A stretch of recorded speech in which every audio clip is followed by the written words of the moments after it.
Graphologie maintenant, mesdames et messieurs. La graphologie, on va aller directement, parce qu'en graphologie, on va directement, je rappelle que c'est cette science-là qui permet d'étudier tout ce qui est manuscrit, ça révèle notre personnalité, c'est très utile à la société. On en parlait tout à l'heure en off, c'est très important pour les officiers de police judiciaire, pour la justice tout court, pour soi-même, pourquoi pas. Alex, présentez-nous notre invité, s'il vous plaît. Avec plaisir, donc, nous recevons ce matin Monsieur Yao Bertin. Il est expert graphologue et nous parlons bien sûr de la graphologie, l'usage de cette science-là au quotidien. D'accord. Marco nous a donné une description, en tout cas une définition. Est-ce qu'il y aurait un approfondissement ou un éclaircissement encore à ce niveau? Bon, il faut dire qu'en introduction, la graphologie, c'est une science qui permet de détecter d'abord en phase 1 les traits de caractère d'un individu qui crée une forme d'écriture ou de signature. Et en 2, qui permet d'identifier l'auteur d'un tracé en forme d'écriture de signature. Voilà un peu ce que je peux dire sur la graphologie en introduction. Alors, comment analyser une écriture? Et à quoi ça sert? Bon, en analyse l'écriture, on soumet à l'expert graphologue un tracé en forme de signature d'écriture qui peut amener le juge ou alors l'officier de police judiciaire à asseoir sa conviction dans un dossier qu'il a à traiter. Nous sommes un outil que la justice utilise pour pouvoir l'accompagner dans sa mission. Aussi, les OPJ aussi nous saisissent pour les accompagner dans les enquêtes à traiter.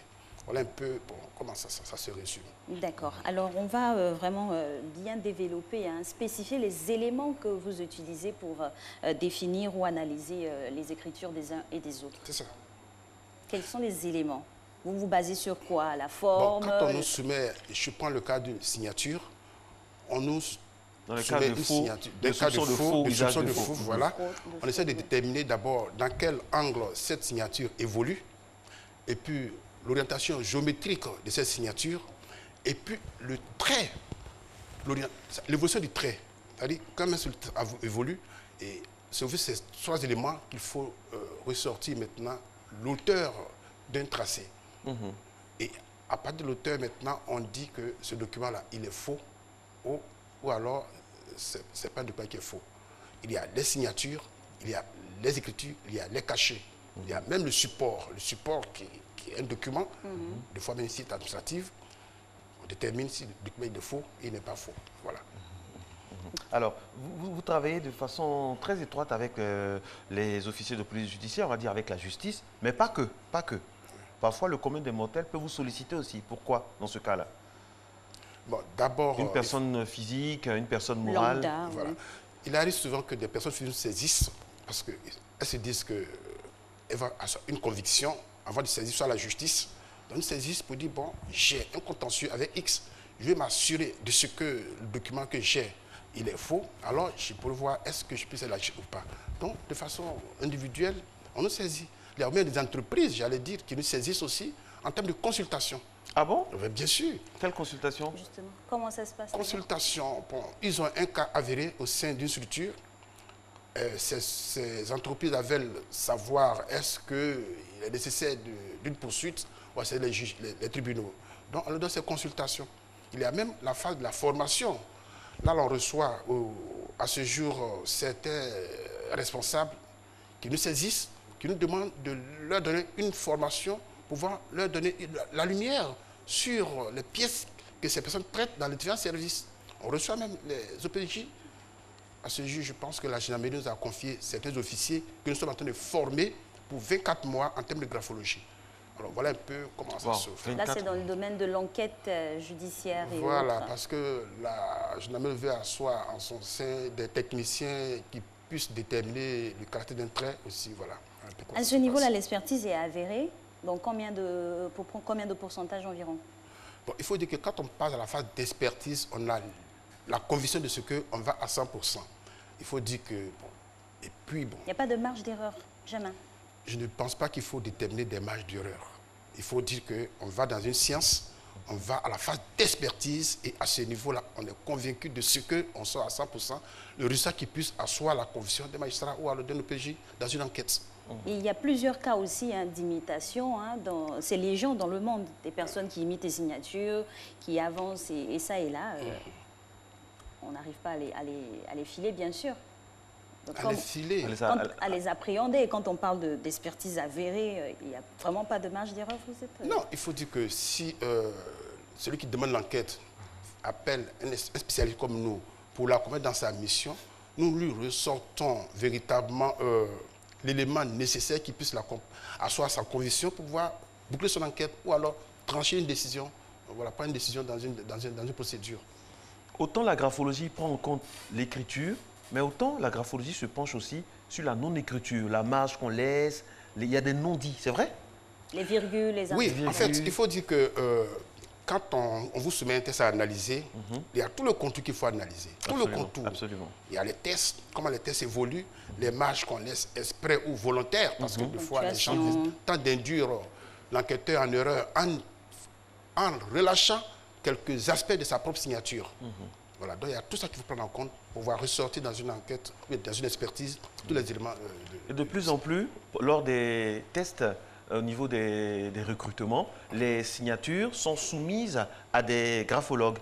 De plus en plus dans le monde, les signatures des candidats par rapport à une demande d'embauche, tout ça sont soumises. Lorsque les candidatures sont voisines ou les qualités sont voisines, ça départage de plus en plus. Oui, mais ça départage bien sûr. Et c'est ce que j'ai dit à l'introduction. Je vous dis qu'il y a deux options de la chose. Il y a la phase 1 qui est l'étude des traits de caractère d'un individu. C'est-à-dire, au moins de votre écriture, il faut qu'on puisse déterminer les traits qui vous animent, les caractères qui vous animent. C'est-à-dire, vous êtes à quel niveau et quelles sont vos orientations habituelles. Concrètement, ça veut dire quoi? Est-ce que quand on écrit avec beaucoup de courbes ou bien beaucoup de lignes fuselées, ça veut dire quoi? Est-ce qu'il y a des types, prototypes concrets? Une écriture rapide, il rentre un peu dans le système. Voilà. Rapide détermine le trait de caractère d'un individu qui est une personne nerveuse. Voilà. Au moins une telle que je dégage. Une écriture rapide. Rapide. Une écriture qui est plus penchée sur la gauche. On dit que c'est des personnes qui sont plus penchées sur le passé. Orientée à droite, c'est sur l'avenir, plutôt sur l'avenir. Voilà un peu quelques éléments que je peux vous donner. Bon, pas un coup quand même. On vous avoue, hein, il a testé nos écritures et Dieu merci, les résultats sont bons. Donc on peut dire, pour Alix, il a dit que c'est une dame très... Quoi là déjà? Ordonnée, affectueuse, c'est vrai, je peux confirmer. Et puis pour Marco, il a dit c'est quelqu'un qui a de l'ambition, de grandes ambitions. Personne ambitieuse. Voilà. Votez pour moi. Okay, c'est intéressant, la graphologie. Est-ce que vous avez les moyens pour vous épanouir au même titre que les graphologues qu'on voit dans les, dans les films américains, français, tout ça? Même dans les enquêtes. Dans les enquêtes. Est-ce qu'on a la modernisation des graphologues d'ivoiriens? Et puis vous êtes combien de graphologues en Côte d'Ivoire? Modernisation, c'est quoi? C'est équipement. Bien sûr, équipement, vulgarisation même de votre métier. On a l'élément nécessaire pour faire une bonne expertise en Côte d'Ivoire. Et là, jusqu'à présent, ce que nous faisons. Mais il faut dire que nous avons aussi le soutien de certains laboratoires qui nous accompagnent quand il faut avoir du matériel, des produits d'analyse, de ressortir certains éléments dans une écriture. Parce qu'en même temps qu'il y a la graphologie, il y a des gens qui sont très outillés, comme Alix l'a dit, pour passer entre les lignes. C'est en cela qu'il faut qu'on soit à jour sur notre mission. Absolument. Parce que les faussaires sont très intelligents. C'est des intellectuels en fait. C'est des intellectuels et c'est des gens qui font de la recherche comme vous le faites. Ils sont à 110. Voilà. Alors il faut toujours être à leur niveau dans l'évolution. Donc il faut les dépasser faire des recherches, faire des recherches. Votre mise à jour se passe comment? Parce que quand un faux arrive, il faut voir quel est le type de faux qu'on a entre les mains, comment ce faux a été créé et quel matériel a été utilisé. Donc voici des aspects qu'il faut mettre ensemble. Parfois, il y a des faux même qui viennent même de l'administration, c'est-à-dire à un point où on ne peut pas soupçonner. Il y a des faux vrais, quoi. Il y a des faux vrais. Il y a des faux qui sont bien faits, mieux même que le vrai. Ah bon? Il faut ressortir la différence entre le vrai et le faux. Et c'est en cela que la graphologie fait cette science-là. Parce qu'il arrive souvent même qu'on nous soumet des éléments à analyser et le faux est tellement bien monté et que des fois même l'enquêteur se doute un peu. Donc, ça n'a rien à voir avec les signatures de nos parents qu'on imitait sur les carnets de correspondance. Non, je ne pense pas. Je ne pense pas. Et il faut aussi dire que dans une signature qu'il faut analyser, il y a l'élément clé qui est ressorti quand même, le caractère de l'individu qu'il faut ressortir. Parce que dans certains rapports, après avoir déterminé que ce document il est faux ou il n'est pas faux, mais quand c'est faux, on essaie de ressortir au bas en deux lignes le caractère de ce monsieur qui a créé la signature. Et ça aide beaucoup les magistrats. Voilà. Et ce caractère il est singulier, propre à chaque personne. C'est comme votre identité. C'est comme notre empreinte digitale. C'est comme notre empreinte digitale. Parce que quand vous écrivez, vous restituez en ce trait-là ce que vous êtes. Et c'est ce que nous lisons. En fait, le trait parle. Il faut rester à ce trait-là qui existe là. Le trait son parle, langage, c'est bien voilà. dit ça. Et c'est ce qu'il faut sortir. Vous êtes combien de graphologues en Côte En d'Ivoire? Côte d'Ivoire. Bon, nous sommes 2. Mais je ne connais pas, je ne connais pas vous le avez second. dit là, Il vous paraît êtes que nous sommes 200, 2. Dis Attendez, donc, attendez. Non, attendez. Vous êtes venu, vous avez bien parlé, on était contents comme ça, on dit, mais notre pays a des cadres, matin, bonheur. Et justement, rebelle. la formation, comment elle se Mais il faut elle dire se que fait les gens... Deux ne- graphologues pour ce pays, ce grand pays. Il y a du Comment on boulot, se il y a forme du aussi boulot en dans Côte ce d'Ivoire et domaine-là? les gens ne s'intéressent pas à certains aspects. Nos enfants sont formés et ils n'ont pas l'information nécessaire pour s'orienter. Il y a du boulot. Vous voyez la crise qu'on a connue en Côte d'Ivoire. Crise, ça veut dire que ça entraîne d'autres personnes, d'autres types de personnes qui existent sur le terrain. Et il y a des fossés qui existent, qui sont venus et puis qui opèrent. Mais il faut un ensemble de D'accord. Alors, techniciens qui puissent... vous avez cette caméra, une là, parce que c'est le moment où jamais. Vous avez besoin de quoi pour la formation de une nouvelle génération Une académie de nouvelle. graphologues en Côte d'Ivoire? Une académie nouvelle. Elle a lu ce que nous sommes en train de préparer. On a créé l'académie de recherche en matière des sciences. Mais on attend que l'État nous accompagne. Voilà. Il y a du boulot. Vous voyez qu'un bon policier, Et ce sera la fin. voilà, un bon policier ou un bon officier de police de la gendarmerie qui part à la retraite, il faut qu'il soit converti quelque part. Ça, c'est vrai. Et c'est ce qu'on vient d'ouvrir. Il faut Merci. que les gens viennent. Un genre de tutorat. Voilà.